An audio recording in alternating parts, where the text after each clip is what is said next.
2021 একদিকে ভোট প্রচার পর্ব চলছে এবং তার সাথে সাথে করোনার গ্রাফও লাফিয়ে লাফিয়ে বাড়ছে। 28শে ফেব্রুয়ারি পশ্চিমবঙ্গের সীমান্তবর্তী শহর কালিয়াচকের এক বাড়ি থেকে আরিফ ঠিক 6:30টার সময় হন্তদন্ত হয়ে বেরিয়ে যায় এবং সেই রাতেই সে কলকাতায় পৌঁছে যায় এবং কলকাতায় পৌঁছে সে একটু হাঁপ ছেড়ে বাঁচে। কিন্তু সেইখানে গিয়েও তার মনের মধ্যে এমন একটা ভয় এসে ধরেছিল যে সেটা থেকে সে কোনো রকমভাবেই মুক্তি পাচ্ছিল না। সে একটা রেন্টেড হাউসে ওঠে এবং হাউসে উঠে কয়েকদিন সেখানে থাকার পরেই তার মনে পড়তে থাকে কালিয়াচকে তার লাইফটা কত ভালো ছিল।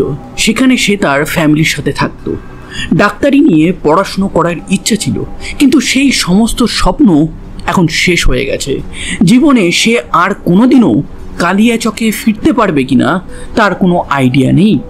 এর মাঝেই তার কাছে মাঝে মাঝেই একটা আননোন নাম্বার থেকে ফোন আসতে থাকে এবং সেই ফোনে যে ভয়েসটা সে শুনতে পায় সেই ভয়েসটা তার কাছে বেশ পরিচিত এবং এই পরিচিত ভয়েসের ভয়তেই সে কিন্তু কালিয়াচক থেকে পালিয়েছে। সে মনে করতে থাকে তার বাবা মার সাথে কাটানো ভালো সময়গুলো, সে মনে করতে থাকে যে তার বোন আর ভাইয়ের সাথে কাটানো ভালো মুহূর্তগুলো, সেই সময়গুলো আর তার জীবনে ফেরত আসবে না। এইভাবে নিয়ার অ্যাবাউট 4.5 মাস কেটে যায়। হঠাৎই একদিন তাকে তার মামা ফোন করে এবং মামা ফোন করে নানান রকম কোশ্চেন করতে থাকে এবং সেই কোশ্চেনের উত্তর সে ঠিকঠাক মতন দিতে না পারলে তার মামা তাকে দেখা করতে বলে। সেই সময় আরিফ তার মামার সাথে দেখা করে সমস্ত মনের কথা বলে দেয় এবং এই মনের কথা শোনা মাত্রই আরিফ আর তার মামা দুজনেই রওনা দেয় কালিয়াচকের উদ্দেশ্যে। তারা সোজা গিয়ে পৌঁছায় কালিয়াচক থানাতে। তারিখটা ছিল 9 জুন 2021। কালিয়াচক থানার পুলিশ অফিসাররা আরিফের সমস্ত বর্ণনা শুনে রীতিমতন অবাক হয়ে যায়। তারা ভাবতেও পারছিল না যে 19 বছরের একটা ছেলে সে এই রকম কিছু করতে পারে। এবং কালিয়াচক পুলিশের একটা স্পেশাল টিম সোজা পৌঁছে যায় কালিয়াচকের 16 মাইল এরিয়াতে। এই 16 মাইল এরিয়াটা পুলিশের কাছে একদমই অজানা না। এই এরিয়াতে কয়েক বছর আগে একটা টেরোরিস্ট ধরা পড়েছিল। তো সেই সমস্ত চিন্তা মাথায় নিয়ে তারা একটা বাড়িতে গিয়ে নক করে এবং সেই বাড়ির দরজাটা 19 বছরের একটা ছেলে খুলে দেয় এবং পুলিশ তাকে সেখান থেকে অ্যারেস্ট করে সোজা থানায় নিয়ে যায়।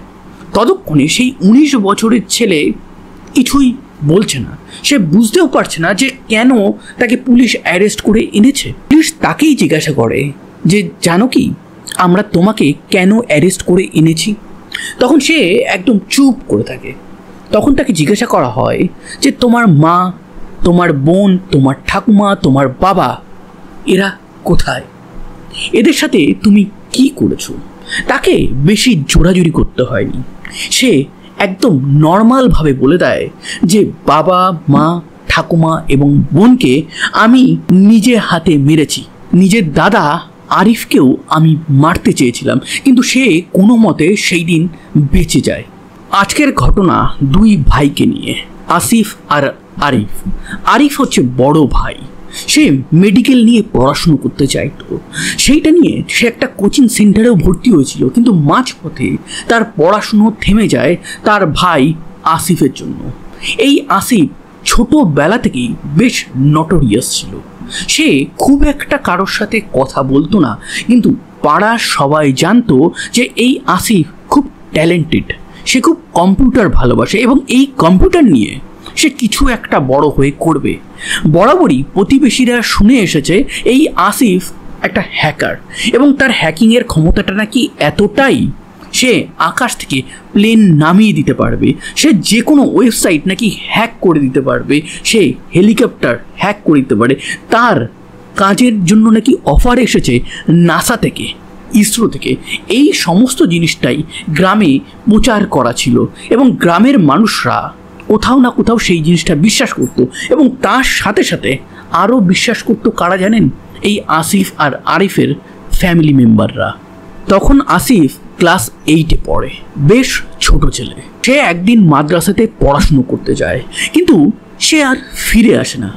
বাবা মা পরিবার পরিজন সবাই খোঁজ খবর নিতে থাকে যে আসিফ গেল কোথায়। এবার আসিফের ব্যাপারে কোনোভাবেই পরিবার পরিজন খোঁজ পায় না। তারা পুলিশের কাছে দ্বারস্থ হয়, কিন্তু পুলিশ খুব একটা এই ব্যাপারে নজর দেয় না। এই কারণে আসিফের ফ্যামিলি তারা নিজে থেকেই খোঁজাখুঁজি শুরু করে, এবং এই খোঁজাখুঁজি শুরু করতেই তারা বুঝতে পারে যে আসিফ এই কর্মকাণ্ডটা নিজেই ঘটিয়েছে। কিন্তু আসিফ গেল তো কোথায় গেল? এইবার মাঝে মাঝেই এই আসিফ তার বাবাকে ফোন করে নানান কিছু ডিমান্ড করতে থাকে। সে একবার বলে যে আমাকে এটা কিনে না দিলে আমি বাড়ি ফিরবো না, আমাকে এত অ্যামাউন্টের টাকা না দিলে আমি বাড়ি ফিরবো না, আমার জন্য এটা দরকার, আমার জন্য সেটা দরকার, নানান রকমের নানান ডিমান্ড সে করতে থাকে। আসিফের বাবা ভাবে যে সন্তান অন্তত বাড়ি আসুক, সে যা ডিমান্ড করছে আমি সেটা তাকে দিয়ে দেবো। সেই মোতাবেক আসিফের বাবা সমস্ত যা যা ডিমান্ড সে করেছে সেই সমস্ত কিছু সে দিয়ে দেয়। 1 বছর পর ক্লাস 8-এ পড়া এই আসিফ ফেরত আসে, এবং ফেরত আসার পরেই সে কিন্তু ফ্যামিলির উপর রব জমাতে থাকে এবং কথায় কথায় বলতে থাকে যে আমার ডিমান্ড পূর্ণ না হলে আমি কিন্তু বাড়ি থেকে বেরিয়ে যাব। এইভাবে সে ক্লাস 10 পাস করে, এবং ক্লাস 10 পাস করার পর তার পড়াশুনোয় খুব একটা আর মন লাগে না, কিন্তু সে কম্পিউটারের কাজে প্রচণ্ডভাবেই পারদর্শী। সে তার মা বাবাকে বলতে থাকে যে তাকে অনেক বিদেশি কোম্পানি, বিদেশি সরকার যোগাযোগ করেছে, তাকে অ্যাপ বানাতে বলেছে, এই জন্য তার অনেক টাকা লাগবে, নানান জায়গায় যেতে হবে। আরিফের বাবা কে ছিল? এই আরিফের বাবা একটা সময় ছোটোখাটো কাজ করত, কিন্তু একটা সময় গিয়ে তার ওখানকার কিছু গ্যাংস্টারের সাথে পরিচয় হয়, এবং সেই পরিচয় থেকে সে বেশ একটা ভালো অ্যামাউন্টের টাকা পয়সা কামিয়েছে। সেটা বেশ ওপেন সিক্রেট ছিল, সবাই জানতো কিন্তু কেউ কিছু বলতো না। তারপর সে জমি জমা কিনতে শুরু করে। একটা সময় সে পুলিশের ড্রাইভারের চাকরিও করে, সেইখান থেকেও নাকি সে বেশ কিছু একটা অ্যামাউন্ট কামিয়েছে। তো এইভাবে আস্তে আস্তে আরিফের বাবা কিন্তু বেশ ফুলে ফেঁপে উঠতে থাকে। তার একটা হিউজ অ্যামাউন্টের সম্পত্তি কিন্তু ওই কালিয়াচকে ছিল। 2020 সালে এই আরিফের কথায় টাকা রেজ করার জন্য, নতুন অ্যাপ বানানোর জন্য, নতুন এমন অ্যাপ বানাবে যেটা নাকি ইসরো এবং নাসা চেয়েছে, যেটার কন্ট্রাক্টে তারা নাকি বড়লোক হয়ে যাবে। সেই জন্য বাবার 6 বিঘা লিচু বাগান, 2 বিঘা জমি, 2টো ডাম্পার, একটা এসইউভি এবং আরও এরকম অনেক কিছু বিক্রি করে নিয়ার অ্যাবাউট 1 কোটি টাকা রেজ করে, এবং সেই সমস্ত টাকা কিন্তু এই আরিফ নিজের কাছে রেখে দিয়েছিল। আসিফ তার নিয়ারেস্ট প্রতিবেশীর কাছে একটা অদ্ভুত ডিমান্ড করে বসে, এবং সেই ডিমান্ডটা হচ্ছে এইটা যে যে জমিতে তারা বসবাস করছে সেই জমিটা একসময় তার দাদুর ছিল, তার দাদুর কাছ থেকে তার প্রতিবেশী কিনে নিয়েছে। কিন্তু আসিফের কথায় তার দাদু নাকি তাদেরকে এটা এমনিই দান করে দিয়েছিল। তো যেহেতু দান করে দিয়েছিল, দাদু যেহেতু সেই সময় কোনো টাকা নেয়নি, সেহেতু আসিফ এখন সেই জমির জন্য 9 লাখ টাকা ডিমান্ড করছে, এবং এইটা নিয়ে আসিফ আর প্রতিবেশীর মধ্যে বেশ ঝামেলাও হয়। আগেই বলেছি এই আসিফ খুব একটা বাড়ি থেকে বেরোতো না, তার বন্ধুরাও বাড়িতেই আসতো, সে বাইরে খুব একটা বেরোতো না। তার খাবার দাবার, তার জিনিসপত্র সমস্ত কিছু অনলাইনে ডেলিভার হতো। তো প্রতিবেশীদের সন্দেহ কিন্তু বরাবরই বাড়তে থাকতো, এবং প্রতিবেশীরা জিজ্ঞাসা করতো এই আসিফের বাবাকে যে তুমি এত জমি জমা কেন বেচে দিচ্ছ। কিন্তু এর মাঝে সন্দেহ আরও বাড়ায়। আসিফের বাড়িতে কিছু নির্মাণ কর্মী আসে, তারা ওইখানকার লোকাল নির্মাণ কর্মী না, তারা ওখানে একটা ছোট্টখাট্ট গোডাউন নির্মাণ করতে থাকে। কিন্তু সেই গোডাউনটা যখন পুরোপুরি তৈরি হয়ে যায় তখন ওখানকার লোক রীতিমতন দেখে অবাক হয়ে যায়। তারা দেখে যে একটা দেওয়াল তোলা হয়েছে, বিরাট বড় দেওয়াল, সেই দেওয়ালে কোনো জানলা নেই, একটা দরজা আছে। আবার সেই গোডাউনে কোনো ছাদও ঠিকঠাক দেওয়া নেই। সেই গোডাউনের মধ্যে কি হবে, ছাদ দেওয়া নেই কেন, এই ব্যাপারে আসিফের বাবাকে যখন প্রতিবেশীরা জিজ্ঞাসা করে তখন সে বলে যে ওটা আসিফ একটা প্রজেক্ট করবে বলে বানিয়েছে। তো এই সমস্ত জিনিসে আস্তে আস্তে আসিফের প্রতিবেশীরা কিন্তু বেশ সন্দেহের চোখে এই আসিফকে দেখছিল। কিন্তু আসিফের পরিবার তারা এত ভোলা ভালা ছিল, বা বলতে পারেন আসিফ দ্বারা এমন একটা ব্রেইন ওয়াশড ছিল যে তারা এতদিনে কিছুই বুঝতে পারেনি। এবার চলে আসে 2020 ডিসেম্বর মাস। সেই সময় আসিফের বাবা আসিফকে বলে যে বোনের বিয়ে দিতে হবে এবং তার জন্য বেশ কিছু পাত্রও দেখেছি, তো তার জন্য তো একটা ভালো মতন অ্যামাউন্ট লাগবে, তো তোমাকে তো আমি সমস্ত সম্পত্তি ট্রান্সফার করে দিয়েছি, টাকা পয়সা ক্যাশ যত যা ছিল সমস্ত কিছুই ট্রান্সফার করে দিয়েছি, বাদবাকি যে জমিগুলো আছে সেইগুলো তুমি বিক্রি করবে বলছো, তো ঠিক আছে, তোমার প্রজেক্টের জন্য যত টাকা লাগে সেগুলো সমস্ত তুমি নাও, কোনো অসুবিধা নেই, কিন্তু বোনের বিয়ের জন্য 30 লাখ টাকা মতন আমার দরকার আছে, সেই টাকাটা দাও। আসিফ প্রথমে এই জিনিসটা শুনে একটু অবাক হয়ে বলে যে বোনের এত তাড়াতাড়ি বিয়ে দেওয়ার কী আছে।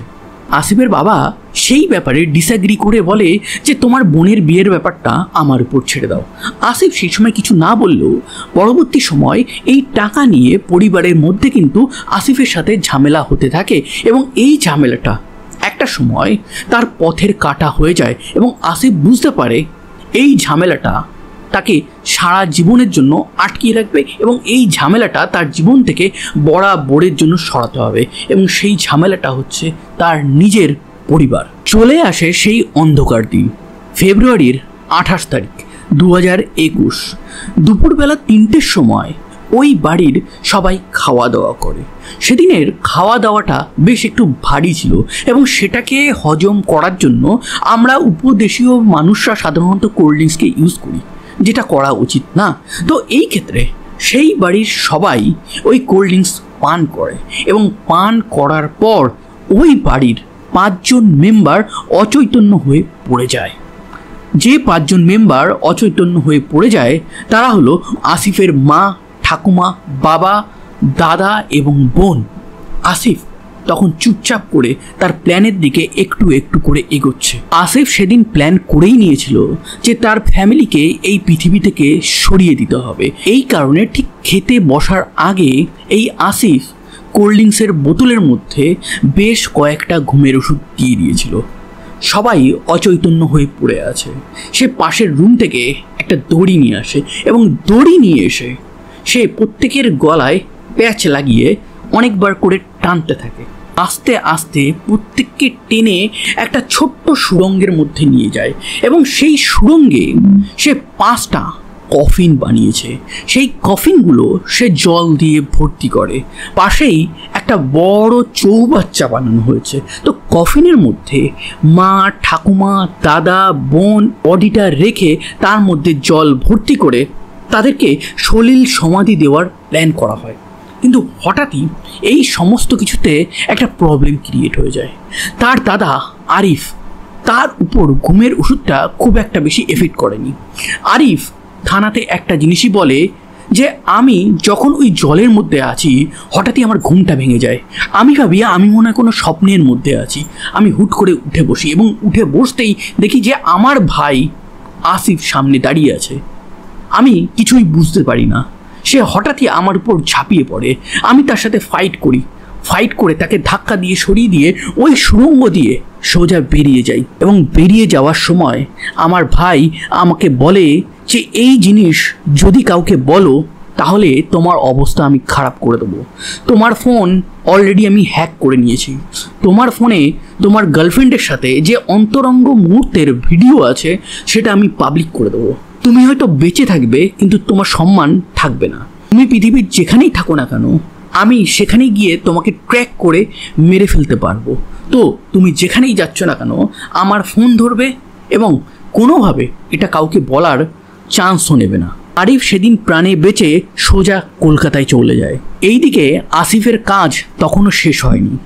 4টে বডি সে ওই কফিন থেকে বার করে। সে বড় যে চৌবাচ্চা বানিয়েছে সেই চৌবাচ্চার মধ্যে তার মা, বাবা, ঠাকুমা এবং বোনের বডিটা রেখে দেয়। এই জায়গাতে এসে একটা ভীষণ টুইস্ট আছে। সেটা হচ্ছে যে চৌবাচ্চাটা সে ওই গোডাউনে বানিয়েছিল সেই চৌবাচ্চাটা কোনো ইট পাথরের না, সেই চৌবাচ্চাটা সে প্লাইউডের কাঠ দিয়ে করেছিল এবং এই প্লাইউডের কাঠের প্ল্যানটা সে কোথা থেকে পেয়েছিল জানেন? সেটা সে ডার্ক ওয়েব থেকে পেয়েছিল।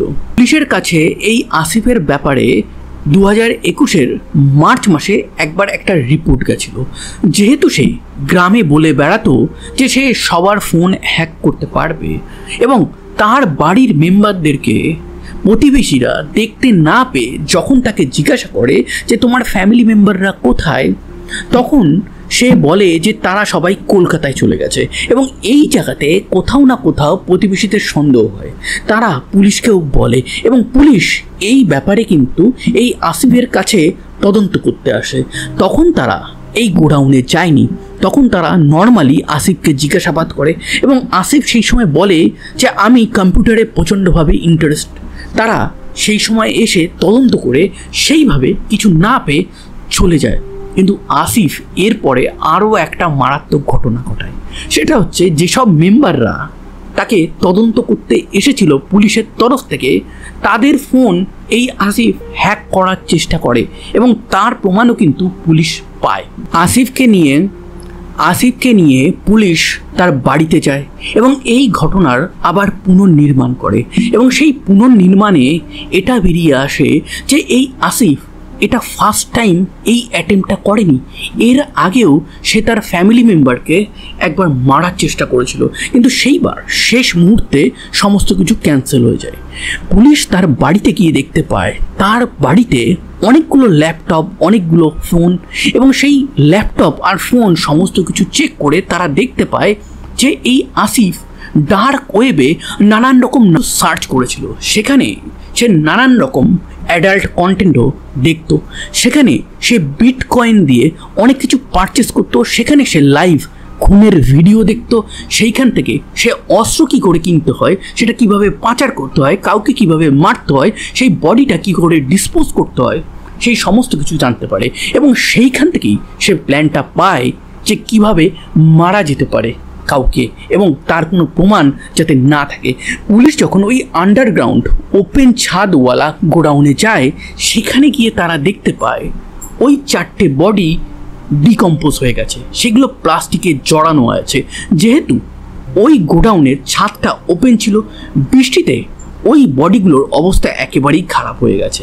তো সেই বডিগুলো উদ্ধার করে তারা ময়না তদন্তের জন্য পাঠিয়ে দেয় এবং এই ময়না তদন্তে পাঠিয়ে দিয়ে আসিফকে তারা আবার জিজ্ঞাসাবাদ শুরু করে এবং এই জিজ্ঞাসাবাদে তারা জানতে পারে যে এই আসিফ ডার্ক ওয়েবের মাধ্যমে অনেক অস্ত্র কিনেছিল এবং এই অস্ত্র দিয়েই প্রথমে মারার প্ল্যান ছিল এই ফ্যামিলিকে এবং সেই অস্ত্রটা হচ্ছে বন্দুক।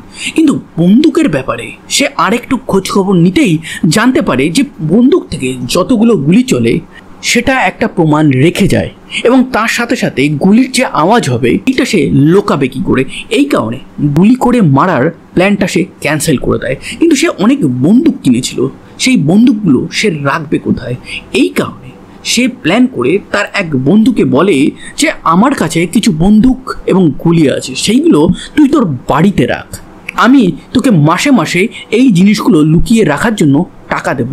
এবং এই জিনিসটা কিন্তু এই ঘটনা ঘটানোর বেশ কয়েক মাস আগেই সে আনিয়ে রেখেছিল এবং তার আর এক বন্ধুর বাড়িতে সে প্লাইউডের যে কাঠ আছে যেটা দিয়ে সে চৌবাচ্চা বানাবে সেটা কিন্তু কিনিয়ে এনে রেখেছিল এবং দরকার মতন সে ওই বাড়ি থেকে এই বাড়িতে আনছিল।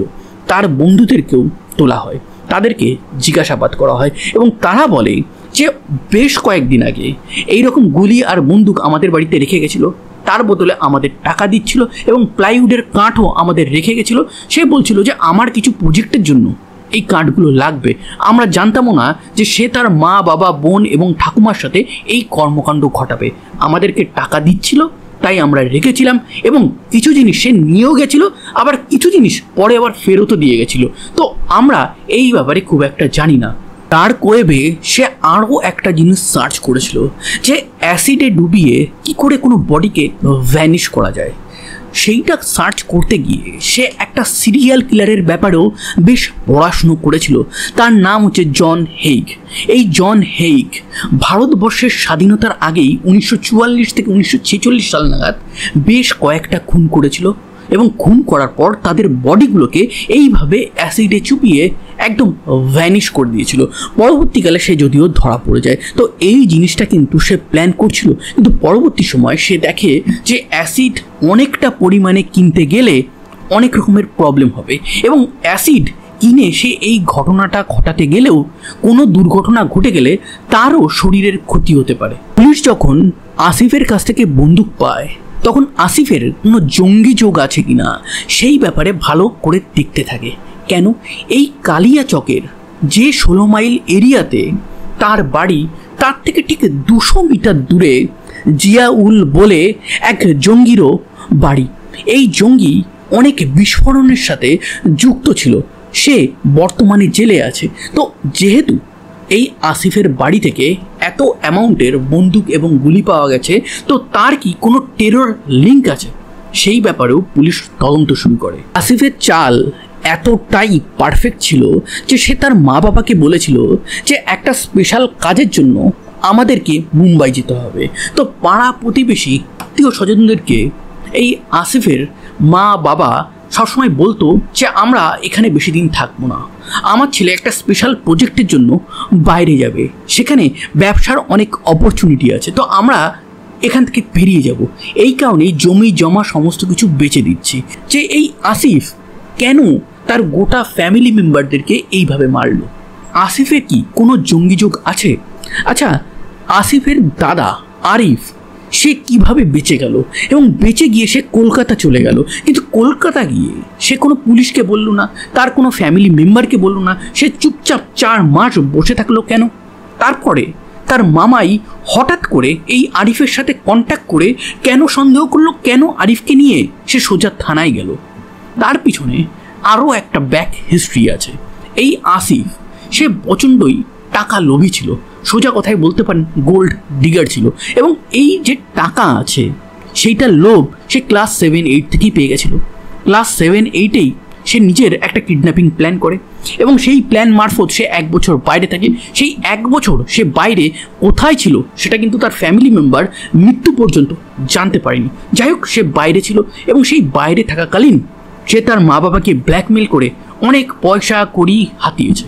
তারপর সে বাড়িতে আসে, পড়াশুনো ক্লাস 10-এর পর সে প্রায় ছেড়ে দেয়, কিন্তু তার কম্পিউটারে প্রচণ্ড ইন্টারেস্ট ছিল। ঠিক এই সময় এই আসিফ তার মামাকে বলে যে তোমার একটা সরকারি চাকরি পুলিশে আমি করিয়ে দেবো, তার জন্য 1 থেকে 2 লাখ টাকা লাগবে। সেই টাকার অ্যামাউন্টটা তার মামা তাকে দেয়, কিন্তু আসিফ এই টাকাটা নিয়ে একদম রফুচক্কর হয়ে যায়। এরপরে তার মামা যখন এই টাকার অ্যামাউন্টের ব্যাপারে কথা বলতো তখন সে সেই জিনিসটাকে ইগনোর করতো। তো মামার মনে মনে একটা রাগ ছিল। হঠাৎই মে মাস নাগাদ তার বোনকে ফোনে না পেয়ে কালিয়াচকে পৌঁছে যায় এবং কালিয়াচকে পৌঁছে সে প্রতিবেশীদের কাছ থেকে এই রকম অনেক কিছু শুনতে পায়। তারা নাকি বাইরে চলে গেছে, ওই বাড়িতে নাকি একবার পুলিশও এসেছিল, শুধুমাত্র ওই বাড়িতে আসিফ আছে। তো তখন তার মনে একটু সন্দেহ হয়, তখন সে আরিফকে ফোন করে, আরিফের সাথে কথা হয়, আরিফকে সে দেখা করতে বলে এবং আরিফ তার মনে জমানো সমস্ত কথা তার মামাকে বলে দেয়। তার মামা তাকে নিয়ে সোজা কালিয়াচক থানায় পৌঁছায় এবং কালিয়াচক থানাতে এই আরিফ সমস্ত কিছু বলে দেয়। পুলিশ তো প্রথমেই সন্দেহ করে যে এই আসিফ আর আরিফ দুজনে মিলেই এই কর্মকাণ্ড ঘটিয়েছে, কিন্তু আরিফ বলে যে আমি এই সমস্ত কিছুর সাথে যুক্ত ছিলাম না, উল্টে আমার অনেক ক্ষতি এই আসিফ করেছে। আমি মেডিকেল পড়তে চাইতাম, কলকাতায় এসে কোচিং সেন্টারে ভর্তি হতে চাইতাম, কিন্তু তার জন্য যে টাকাটা দরকার সেই টাকাটা পর্যন্ত এই আসিফ বাবার কাছ থেকে হাতিয়ে নিয়েছিল। আমি ওখান থেকে কোনোভাবে পালিয়ে আসি, সেই দিন আমার জ্ঞান ফিরে এসেছিল, তারপর আমি তার সাথে ফাইট করি এবং এই ব্যাপারটা কোথাও না কোথাও আসিফও কনফার্ম করে যে হ্যাঁ, দাদার সাথে আমার ফাইট হয়েছিল, দাদাকে আমি ব্ল্যাকমেল করেছিলাম, দাদার ফোনে কিছু ভিডিও ছিল তার গার্লফ্রেন্ডের সাথে, সেইগুলো আমি নিয়েছিলাম, এইটা নিয়েই ব্ল্যাকমেল করতাম এবং আমি আমার দাদাকে কথা দিয়েছিলাম যে তোর স্বপ্ন আছে তুই মেডিকেল পড়ে ডাক্তার হবি, তো সেই ডাক্তার হওয়ার জন্য তোকে কলকাতায় কোচিং নিতে হবে, আমি সেই কোচিংয়ের ফিস দেবো এবং তুই যে ওখানে থাকবি তার জন্য আমি তোকে প্রত্যেক মাসে 3 থেকে 5,000 টাকা দেবো। আসিফ কথা দিয়ে কথা রাখেনি এবং এই জায়গাতে এসে আরিফ যখন তার মামাকে সমস্ত ব্যাপারটা বলে দেয়, মামাও অলরেডি চিটেড হয়েছে বাই আসিফ, উল্টো দিকে তার দাদা আরিফ চিটেড বাই তার ভাই হয়েছে। তারা দুজনে থানাতে পৌঁছেছে, পুলিশ এই আসিফকে তুলে আনে, বাড়ি সার্চ করে, বডিগুলো উদ্ধার করে। আসিফ সমস্ত কিছু বলে, সে স্বীকার করে নেয় এবং তার মনে কোনো গিল্টি ফিল নেই। কিন্তু এখানে সবথেকে বড় ব্যাপার হচ্ছে তার কি কোনো জঙ্গি যোগ আছে?